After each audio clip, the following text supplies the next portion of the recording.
The massive ships moved through space like metal mountains. Each one was bigger than a city. Their dark hulls blocked out the stars as they passed. These were the ships of the HFY Dominion, and they had come to destroy humanity. Admiral Ziegther stood on the bridge of his flagship. His reptilian eyes watched the scanner screens. Green dots showed his fleet, thousands of them. The biggest war fleet the Dominion had ever sent. He smiled, showing rows of sharp teeth. "How many ships do the humans have?" he asked his second officer. "Our spies count maybe 300 warships, Admiral. Maybe less." Ziegther laughed. The sound was like rocks grinding together. 300? We have 5,000 ships. This will be over in hours, not days. The HFY had ruled most of the galaxy for 3,000 years. They conquered world after world. Every species that met them either joined the Dominion or died. There was no third choice.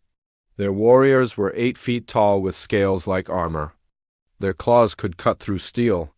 Their technology could crack planets in half, but humans were different. Not because they were strong, because they were weak. "Show me the reports about these humans again," Ziegther said. His officer pressed buttons on a control panel. Images appeared on the main screen, pictures of humans walking around on their worlds. They looked so small and soft, no scales, no claws, no natural weapons at all. They had thin skin that could be cut with a sharp rock. "Look at them," Ziegther said to his bridge crew. "They have no fur to keep warm, no shells to protect them. Their teeth cannot even tear meat properly. How did such weak creatures ever reach the stars?" The report played in his head. Humans had only been traveling between stars for 200 years. The HFY had been doing it for 10,000. Human ships were slow and simple. Their weapons were basic energy beams and metal projectiles. They still used chemical rockets for some of their ships. They fight each other more than they fight others, the intelligence officer had told him. Humans have hundreds of different governments. They cannot agree on anything. Half their planets refuse to work with the other half.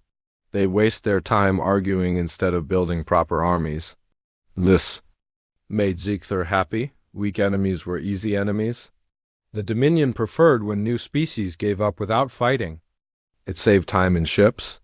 But sometimes a quick battle was fun too. "Sir," his communications officer called out, "we are receiving signals from the human worlds. They know we are coming." "Good. Fear makes the surrender happen faster." "What are they saying?" "They are calling for help from each other." "But also ... The officer paused. "They are arguing about what to do. Some want to fight, some want to run away, some want to try to talk to us." Ziegther's laugh filled the bridge again. "Perfect. They cannot even agree on how to die.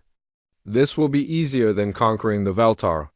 At least the Veltar had one government to surrender. The Veltar had been bird-like creatures with strong wings and sharp beaks. They ruled 40 star systems and had good weapons.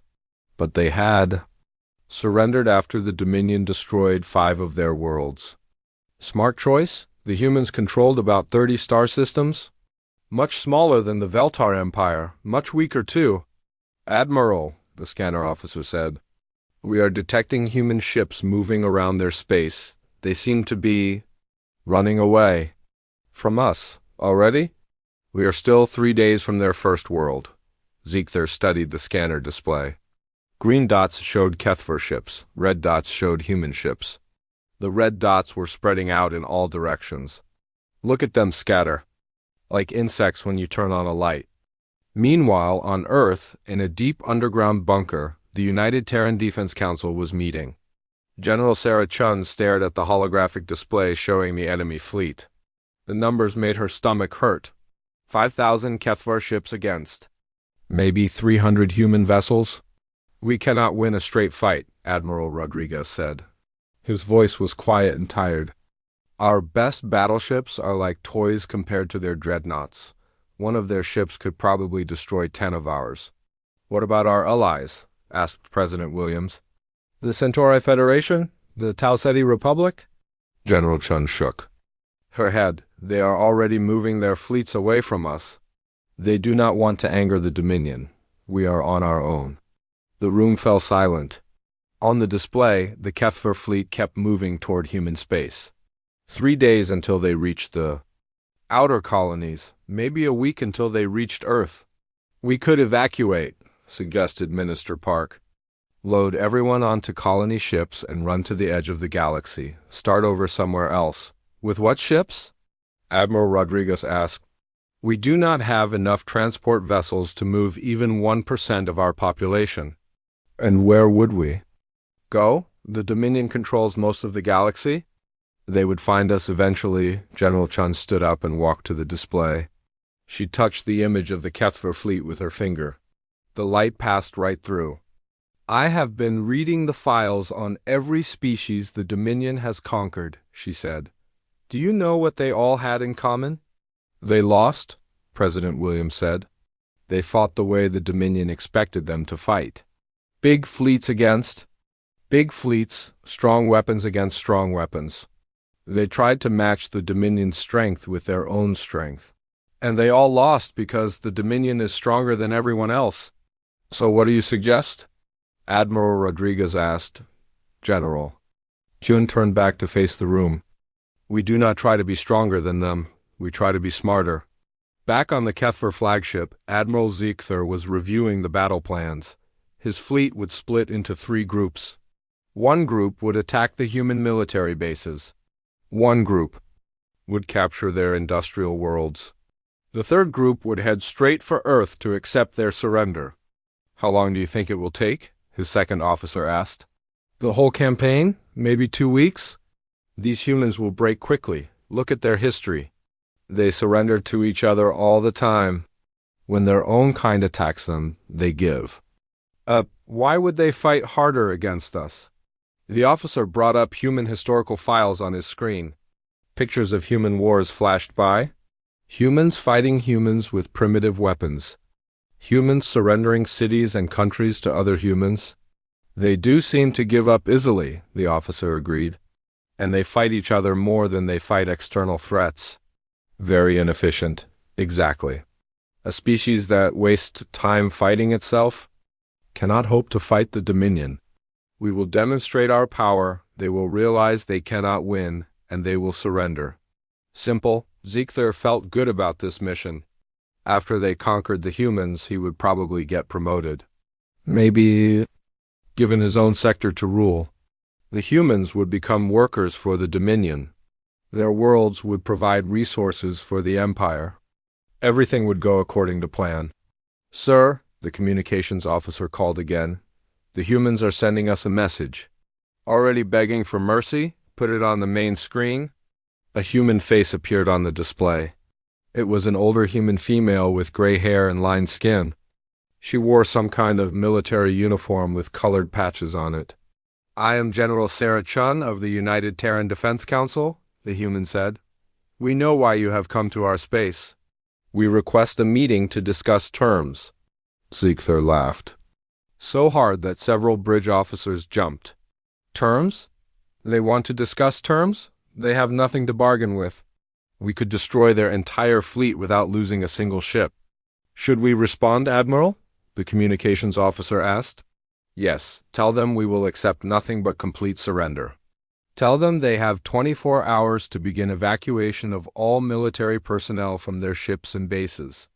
After that, we will consider them hostile targets. The message was sent. Ziegther expected a quick reply, probably more begging. Maybe offers of tribute or resources.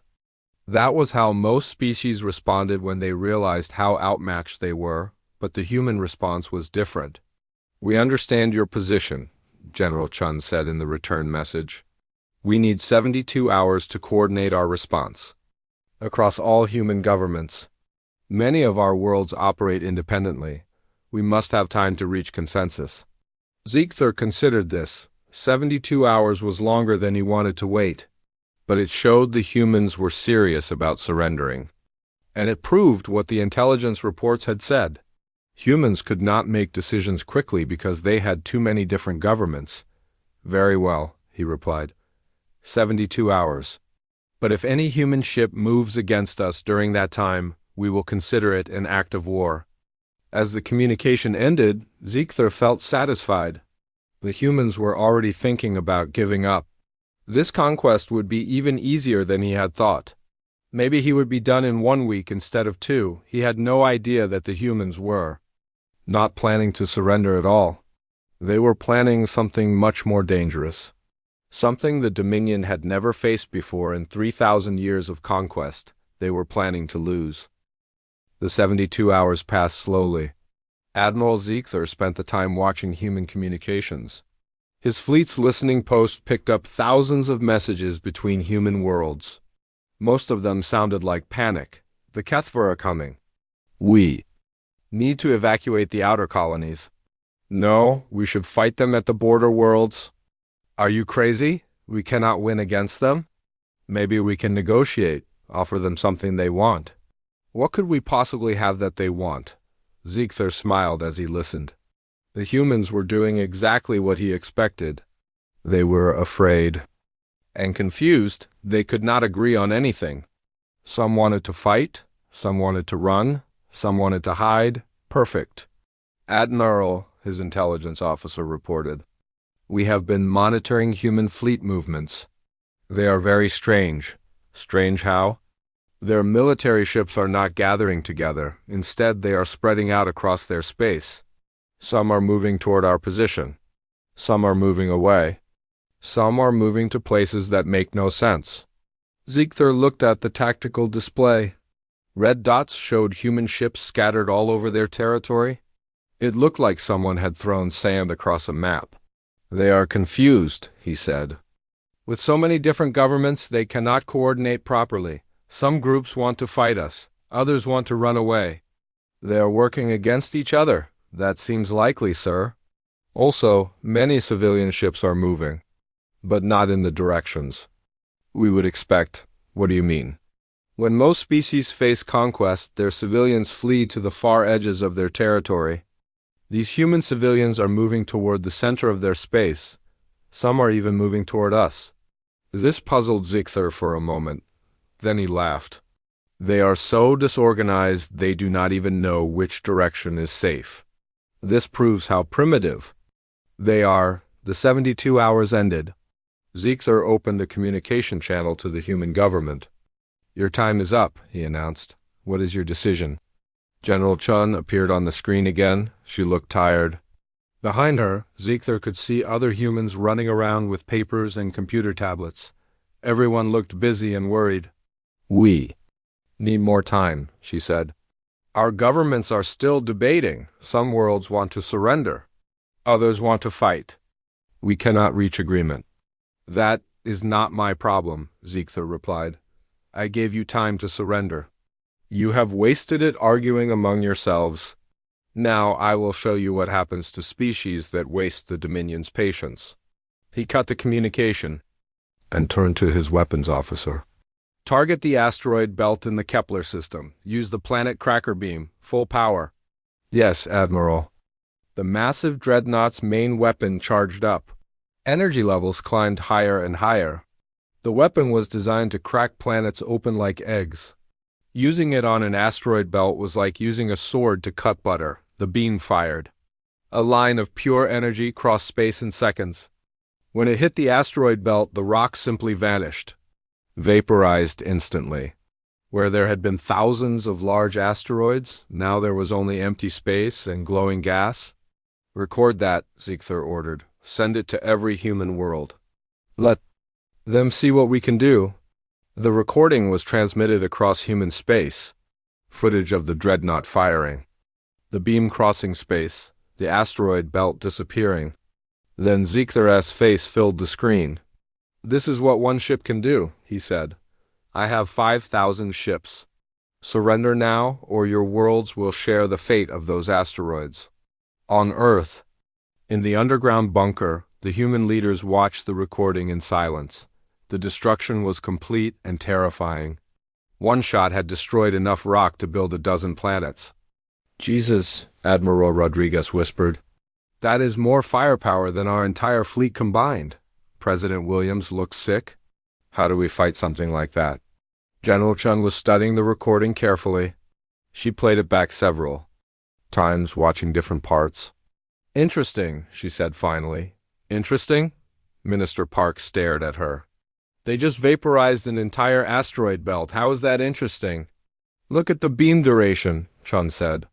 14 seconds. Look at the charge time before firing.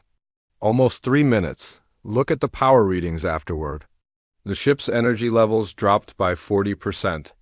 So their superweapon takes 3 minutes to charge and uses almost half their ship's power for one shot. That tells us something important about their technology. Admiral Rodriguez leaned forward. What? They are used to fighting enemies who give them time to charge their weapons? They are used to fighting enemies who stand still and take the hit. They are used to enemies who fight fair. Chun stood up and walked to the tactical display. Human ships were still moving in seemingly random patterns across their territory. Send the response, she told the communications officer. What response? President Williams asked. The one we planned? Tell them we need 6 more hours to coordinate the surrender of our military forces. Tell them we are having trouble contacting some of our outer colonies. General, Admiral Rodriguez said carefully. We are not actually surrendering, are we? Chun smiled. It was not a nice smile. Oh yes, we are going to surrender. Just not the way they expect. The message was sent. Admiral Zika received it. Within minutes? 6 more hours? He snarled. These humans are testing my patience. Should we attack now, Admiral? His second officer asked. No, let them have their 6 hours. It will give us time to position our fleets for the occupation. When they finally surrender, I want our ships ready to take control of their key worlds immediately. But as the 6 hours passed, the Kethver officers began noticing more strange things about human behavior. Human military broadcasts were no longer encrypted. Anyone could listen to them. The Kethver heard human commanders talking openly about their ship positions, weapons capabilities, and tactical plans. Why are they not using code? The intelligence officer asked. Do they want us to hear their military communications? They are probably too disorganized to maintain proper security, Zigthar replied. Or they are trying to show us how weak. They are to make us more willing to accept their surrender. But the human communications were very strange. Commanders were reporting ship movements that did not match what the Kethver scanners showed. They were discussing weapon capabilities that seemed much better than intelligence reports had indicated. They were talking about tactical plans that made no sense.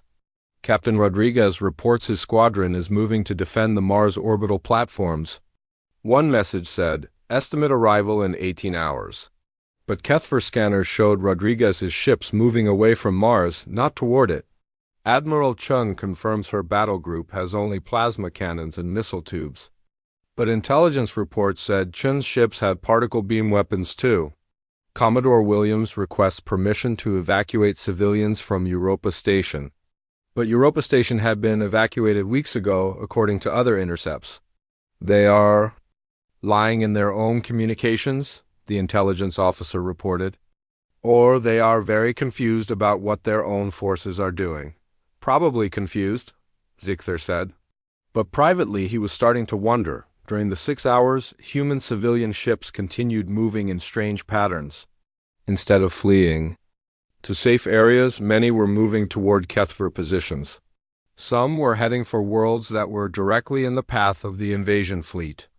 Sir, the scanner officer reported, we are detecting human civilian ships approaching our outer scouts. Approaching? Why? Unknown. They are not armed. They appear to be cargo vessels and passenger transports. They are transmitting surrender signals. Bring them in for questioning. Maybe their passengers have information about human military plans. Several civilian ships were brought aboard Kethver vessels. The humans on board seemed frightened but cooperative. They answered questions willingly. Too willingly, the interrogations revealed interesting things.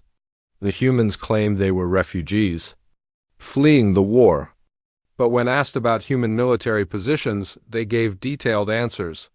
They knew exactly where human fleets were located, what weapons they had, and what their commanders were planning. How do civilians know so much about military operations? The interrogation officer asked Admiral Ziegler. Human security is probably very poor. In a democracy, military secrets are hard to keep. The civilians probably heard rumors and gossip. But the information from the civilian refugees was very specific. They knew ship identification numbers, weapons inventory lists, and tactical doctrines. They knew things that only military personnel should know, and strangest of all, when different refugees were questioned separately, their stories matched perfectly. Every detail was exactly the same. It was as if they had all memorized the same script. "Admiral," his second officer said quietly, "I am beginning to think these humans are not as disorganized as they appear." "What do you mean?" "The refugee stories are too consistent. The civilian ship movements are too coordinated. The military communications are too convenient. It feels like ... quote, like what?" "Like they want us to hear and see these things." Ziegler considered this, but then he shook his head. "You are overthinking. Look at their history. Humans have never fought a unified war against an external enemy. They are always fighting each other. They have no experience with real military coordination. What we are seeing is exactly what we would expect from a primitive, divided species." Facing superior force, the 6 hours ended. General Chun appeared on the communication screen again. The first real battle began at dawn on the 4th day. Human ships finally stopped running and turned to fight. Admiral Ziegler watched from his command bridge as 3 human squadrons attacked his outer scouts. "Finally," he said, "some of them have found courage." The battle was exactly what he expected. Human ships were smaller and weaker. Their weapons barely scratched Kethver armor. Their shields collapsed under the first return fire. Within 20 minutes, half the human ships were destroyed or disabled. Then something interesting happened. The surviving human ships did not fight to the death like most species did. Instead, they turned and ran away. "Cowards!" spat his weapons officer. "They attack us and then flee when we fight back." "Pursue and destroy them," Ziegler ordered. His ships chased the fleeing humans deeper into their territory. The chase lasted for hours. Every time the Kethver ships got close enough to fire, the human ships would split up and run in different directions. It was frustrating, but eventually the Kethver caught and destroyed most of them. "Victory is ours," the tactical officer reported. Enemy squadron eliminated, but Ziegler noticed something odd. The human ships had led them very far from their original positions. His scout ships were now scattered across a wide area chasing individual human vessels. They were no longer in formation. "Recall the pursuit ships," he ordered. "Reform the scout line." More battles followed the same pattern. Human ships would attack in small groups. They would fight briefly, then run away when they started losing. Kethver ships would chase them. The humans would scatter and eventually be destroyed. Easy victories for the Dominion, but after each battle, Ziegler's fleet was a little more spread out. His ships were chasing humans in all directions. The neat battle formations were becoming loose and disorganized. "Sir," his fleet coordinator reported, "our ships are now spread across 17 star systems. Some of our squadrons are 6 hours away from the nearest support." "That is acceptable," Ziegler replied. "We are winning every engagement. The humans cannot hurt us when they are scattered like this." The human surrender negotiations continued. During the fighting, General Chun kept appearing on the communication screen with new excuses and delays. "I am sorry, Admiral," she said. "More of our commanders are refusing to surrender. They are taking their ships and attacking your forces without authorization. We are trying to stop them, but we only have limited control. Your military discipline is terrible," Ziegler told her. "How did you ever become a spacefaring species with such poor organization?" "We are doing our best, but humans are independent-minded. Many of our ship captains think they know better than their superiors. They are making their own decisions about whether to fight or surrender. This explanation made sense to Ziegler. Human history was full of examples of insubordination and rebellion. Their military forces had never been as disciplined as HFY warriors. "We will destroy every ship that attacks us," he warned. "Maybe that will convince your other commanders to be more reasonable." "We understand. We are trying to communicate with them, but many have stopped responding to our messages. Some have even declared independence from Earth government. This is a very difficult situation for us." Meanwhile, the pattern of small battles continued. Human ships would attack, fight briefly, then run away. HFY ships would pursue and eventually win. But each victory required chasing the enemy across vast distances. After 2 weeks of fighting, Admiral Ziegler's fleet had won 37 battles without losing a single ship. The humans had lost over 100 vessels.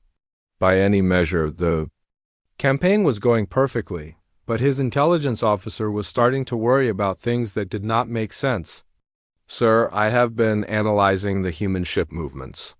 There are some patterns that concern me." "What patterns?"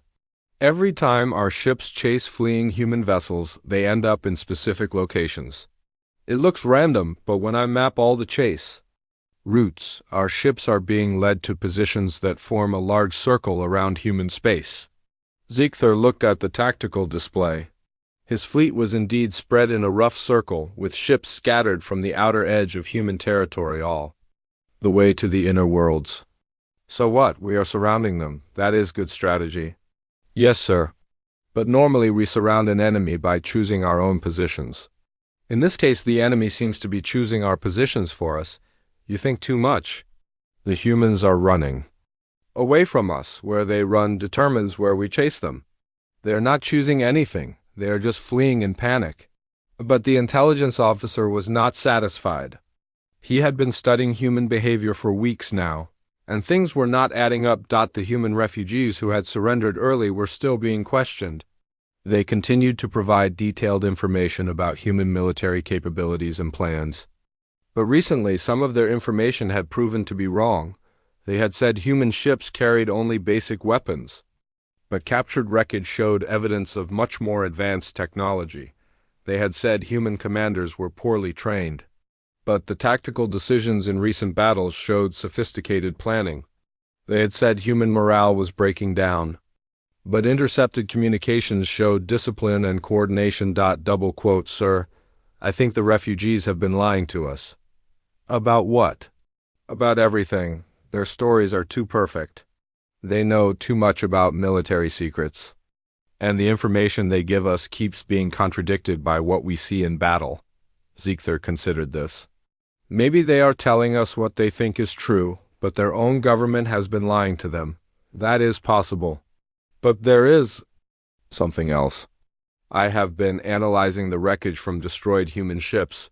The technology is much more advanced than our intelligence reports indicated." "How much more advanced?" "Their engines are more efficient than ours. Their computer systems are faster. Their weapons are weaker, yes, but their targeting systems are incredibly accurate. And their ships are built differently." "Different how?" "Most ships are built to survive damage and keep fighting. Human ships seem to be built to break apart in specific ways. When we destroy them, they fragment in patterns that look almost intentional." This was starting to annoy Ziegler. His intelligence officer was seeing conspiracies where none existed. "You are overthinking simple things. Human ships break apart because they are poorly built. Their technology seems advanced because we have been underestimating them. Their refugees lie because they are frightened. None of this changes the fact that we are winning every battle." "Yes, sir. But I recommend we capture some human military personnel for interrogation." "The refugees are civilians. We need to question actual soldiers and officers." "Good idea. Order our ships to disable rather than destroy the next group of human vessels they encounter." The order went out to the fleet. The next time human ships attacked, HFY forces would try to capture them instead of destroying them. The opportunity came 3 days later. A squadron of human cruisers attacked a HFY patrol group near the Tau Ceti system. But instead of fighting and running like usual, these human ships fought much harder. They used new tactics, they coordinated better, they even managed to damage two Kethver vessels before being overwhelmed. When the Kethver boarding parties took control of the human ships, they found something unexpected. The human crews had not abandoned their posts or tried to flee. Instead, they had remained at their stations, fighting until the very end. The captured humans were brought to Admiral Ziegther's flagship for questioning. The senior prisoner was a human female named Captain Lisa Park. She was young for a ship commander, but her crew clearly respected her. "I am Admiral Ziegther of the Kethver Dominion," he announced when she was brought to the interrogation room. "You will answer my questions truthfully?" Captain Park looked around the room calmly. She did not seem frightened or impressed by her surroundings. "I will answer questions that do not compromise military security," she said. "You are in no position to make demands. Your ship is destroyed, your crew is captured. Your species faces extinction. Tell me about human military capabilities. We fight, we lose, we die. What more do you need to know? I want to know about your technology, your weapons, your battle plans." Captain Park smiled. It was not a friendly expression. "Our technology is obviously inferior to yours. Our weapons cannot penetrate your armor. Our battle plans involve running away when we start losing. You have seen all of this yourself. But your ships show evidence of more advanced systems than our intelligence indicated. Maybe your intelligence was wrong." Ziegther leaned forward. "I think your refugees have been lying to us. I think your government has been providing false information about your capabilities. Why would we make ourselves seem weaker than we are? That would just encourage you to attack us." This was a good point. No species had ever tried to appear weaker during negotiations. Usually they tried to seem stronger to discourage attack. "Tell me about human military doctrine. How do you fight wars?" Captain Park was quiet for a long moment. Then she said something that puzzled Ziegther completely. "We have been at war with each other for our entire recorded history.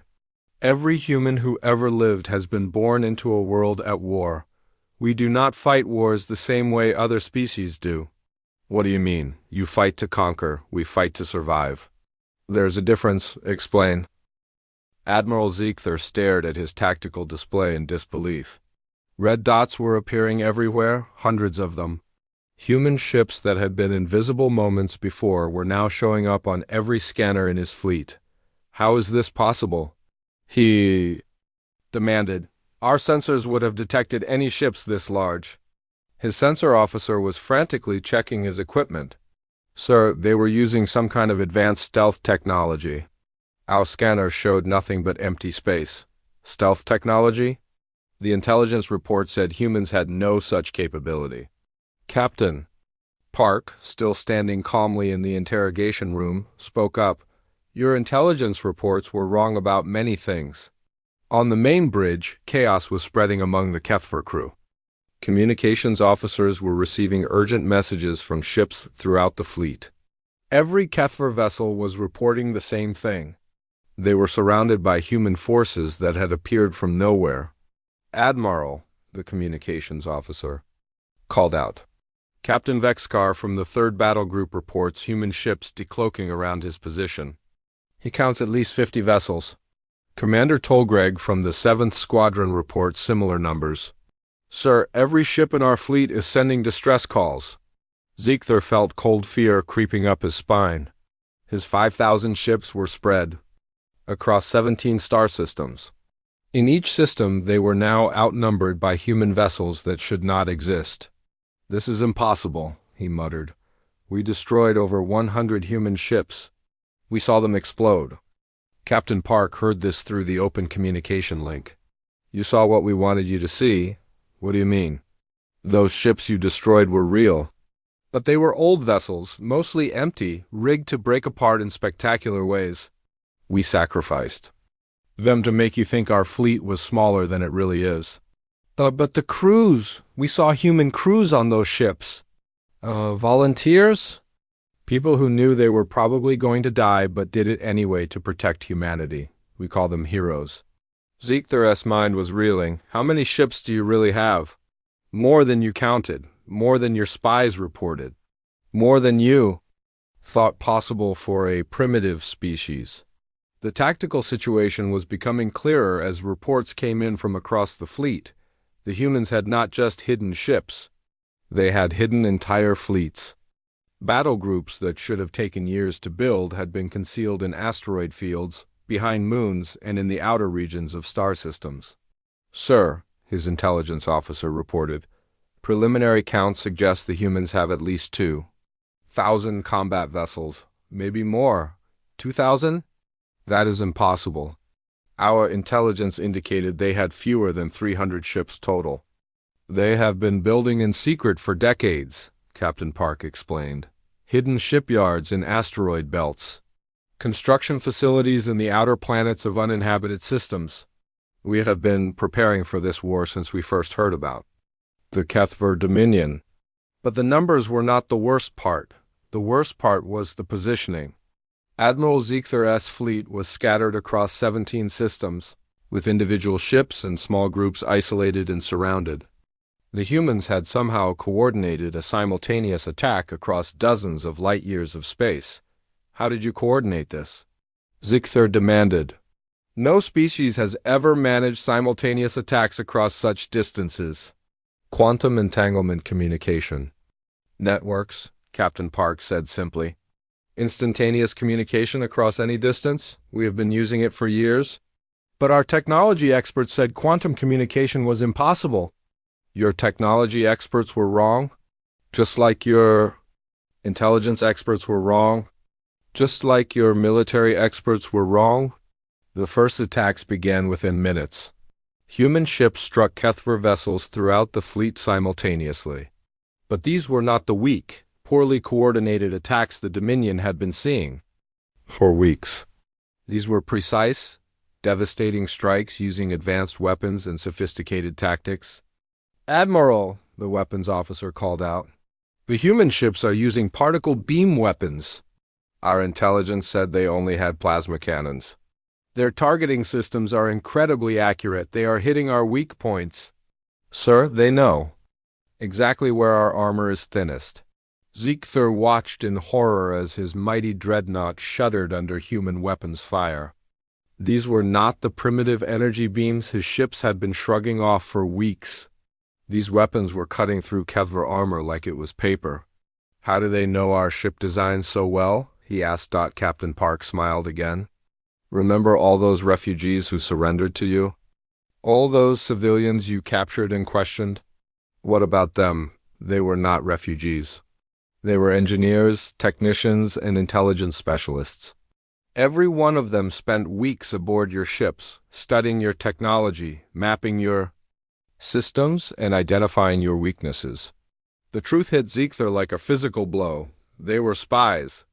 The best spies we had. They volunteered for what was basically a suicide mission. They expected to be executed once you discovered their real purpose. But you never suspected because you thought humans were too primitive and disorganized to plan such an operation. While Captain Park was explaining this, the battle was intensifying throughout the fleet. Human ships were using tactics the Kethver had never encountered before. Instead of trying to match the Dominion's firepower, they were targeting specific systems on each ship. They are not trying to destroy our vessels, the tactical officer reported. They are disabling our weapons, engines, and communications. Why would they do that? Unknown, sir. Most species try to kill their enemies as quickly as possible. But the human strategy was becoming clear. Instead of destroying Kethver ships, they were crippling them. Ships with damaged engines could not run away or reposition. Ships with disabled weapons could not fight back. Ships with broken communications could not coordinate with the rest of the fleet. Within an hour, dozens of Kethver vessels were floating helplessly in space. Still intact, but unable to move or fight. The humans were systematically taking apart the most powerful fleet in galactic history. Sir, the communications officer said, we are receiving a transmission from the human fleet. They want to speak with you? Put it on the main screen. General Chun appeared on the display, but she was not in the underground bunker anymore. She was on the bridge of a massive human warship. Behind her, Ziegler could see dozens of officers working at control. "Stations, Admiral Ziegler," she said calmly. "I believe we need to discuss new terms." "Terms?" Ziegler snarled. "You attacked us during surrender negotiations. That is a violation of every rule of warfare." "We never agreed to surrender," Chun replied. "We asked for time to coordinate our response." "This is our response. Your ships are still outnumbered. Even with your hidden fleet, you have maybe 2,000 ships. We have 5,000. Numbers are not everything, Admiral. Your 5,000 ships are scattered across 17 systems. Our 2,000 ships are concentrated and coordinated. In each individual battle, we outnumber your local forces by at least 3 to 1. We can still fight. HFY warriors do not surrender. I hope you reconsider that position. Let me show you something." The display changed to show a tactical overview of the entire battle zone. Red dots represented HFY ships. Blue dots represented human ships. In every system, the human forces clearly outnumbered the isolated HFY groups. "As you can see," Chun continued, "your fleet cannot support itself. Each group is fighting alone. We can defeat them one at a time while you watch helplessly. Our ships are still superior to yours, are they? Let me show you something else." The display changed again. This time it showed detailed scans of HFY. Ship designs, every system was mapped. Every weakness was highlighted. Every armor thickness was measured. Our engineers have been studying your technology for weeks. We know exactly how your ships work. We know where every critical system is located. We know which components fail first under stress. We even know the psychological profiles of your crew members." Ziegler felt sick. "How?" "Your own people told us. Every refugee we questioned gave us detailed information about HFY ship operations. Every prisoner we captured provided additional data. Every spy we sent to your ships brought back engineering specifications. But we questioned your people too. They told us about human capabilities. They told you what we wanted you to know. Lies mixed with just enough truth to seem believable. You never questioned the information because it confirmed what you already believed about humanity. The human general was right." Ziegler realized that every major decision he had made during the campaign was based on false information provided by human sources. His intelligence about human fleet strength had been wrong. His understanding of human technology had been wrong. His assessment of human military capabilities had been completely backward.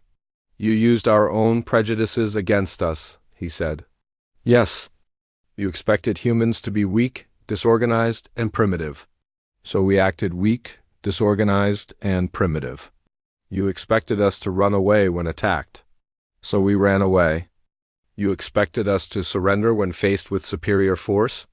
So we pretended to negotiate surrender, while secretly preparing to destroy us, while preparing to defend ourselves. There is a difference." Captain Park spoke up from the interrogation room. "Admiral, would you like to know the most important thing about human warfare?" "What?" Admiral Ziegler sat alone in his command quarters staring at the tactical display. 1 hour to make a decision that would change everything. Around him, his flagship shuddered as human weapons continued their precise strikes against non-critical systems. The humans were being careful not to destroy his ship, but they were making sure he could not escape Gott through the viewport. He could see human vessels surrounding his position. They moved with a coordination he had never witnessed before. Every ship knew exactly where to be and when to be there. This was not the chaotic, disorganized species his intelligence reports had described. His communications officer entered the room. "Admiral, we are receiving reports from across the fleet." "What do they say?" "Captain Mordick from the 5th Battle Group reports his ships are disabled but intact.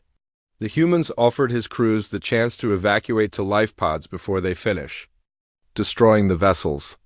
"They are giving our people a chance to live?" "Yes, sir." "Commander Pelter from the 9th Squadron reports the same thing." The humans are not killing our crews unless they continue to fight. This confused Ziegler. Every species the Dominion had conquered either fought to the death or surrendered completely. None had ever shown mercy to HFY warriors during battle. Why? Would they spare our lives? Unknown, sir. Captain Velshin asked the human commander that same question.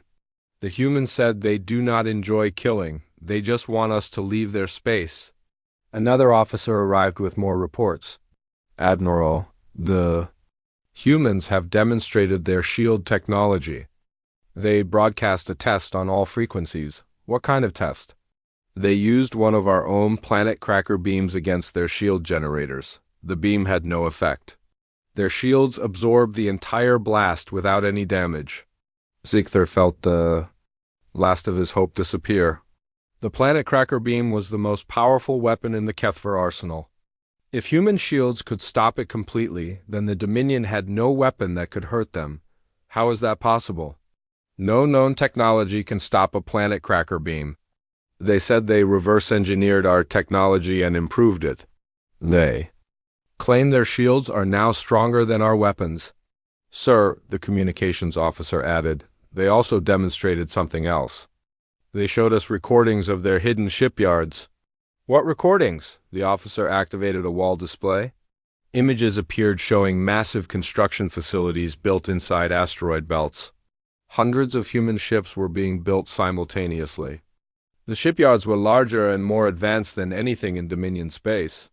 They have been building ships for 50 years, the officer explained. Hidden facilities in dozens of star systems.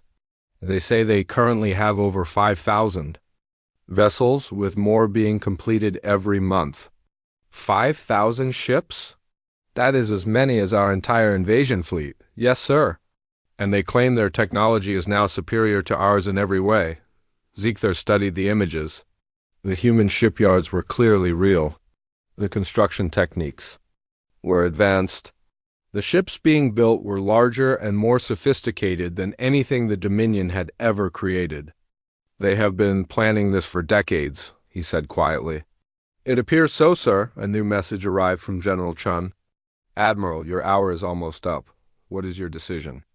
Ziegler opened a communication channel. I want to understand something first. Why are you offering to let us live? Most species would want revenge after being attacked. Because we are not most species, Chun replied. We did not choose this war. You brought it to us. All we want is for you to leave and never come back. But you could destroy us completely. Why give us a chance to escape? Because destroying you would not serve our purposes. If we kill your entire fleet, the Dominion will send another fleet to avenge you. Then another. The war would continue for generations. So what do you want? We want you to return to Dominion space and deliver a message. Tell your government that humanity is not weak. Tell them that attacking us was a mistake. Tell them that if they leave us alone, we will leave them alone. And if they refuse? If they send more fleets? Chun's expression became very serious. Then we will demonstrate that this battle was just the beginning of what we can do. What do you mean? Admiral, you came here with 5,000 ships thinking you would conquer 30 human worlds.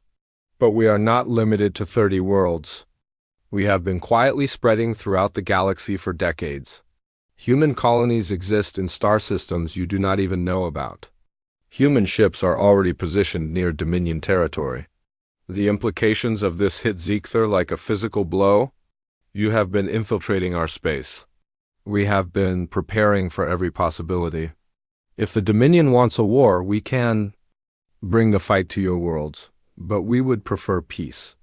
You are threatening the Dominion? We are offering you a choice. Peace or war, coexistence or mutual destruction. But understand this, Admiral. If you choose war, humanity will fight with everything we have. And after studying your technology for weeks, we now know exactly how to hurt you. To prove her point, Chun transmitted detailed scans of HFY homeworld defenses. The images showed every ship, every weapon platform, every shield generator around the Dominion's most protected planet. How did you get these scans? Ziegler demanded.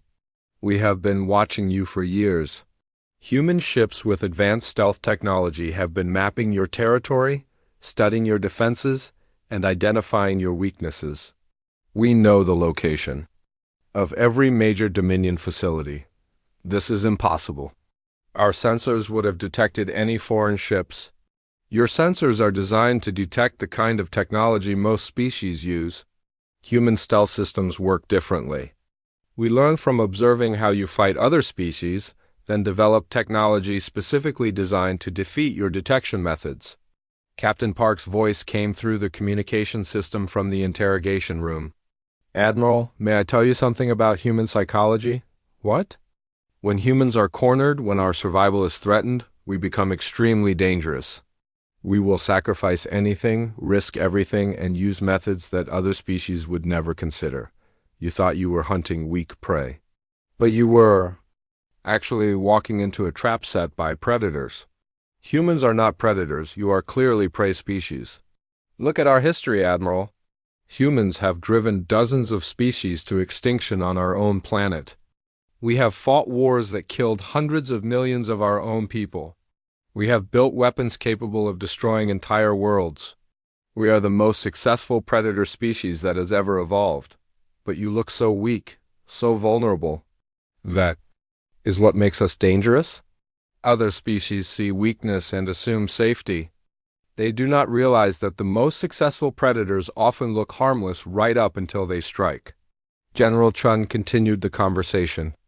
Admiral, you have 15 minutes to make your decision. But let me tell you what will happen if you choose to continue fighting. Go ahead.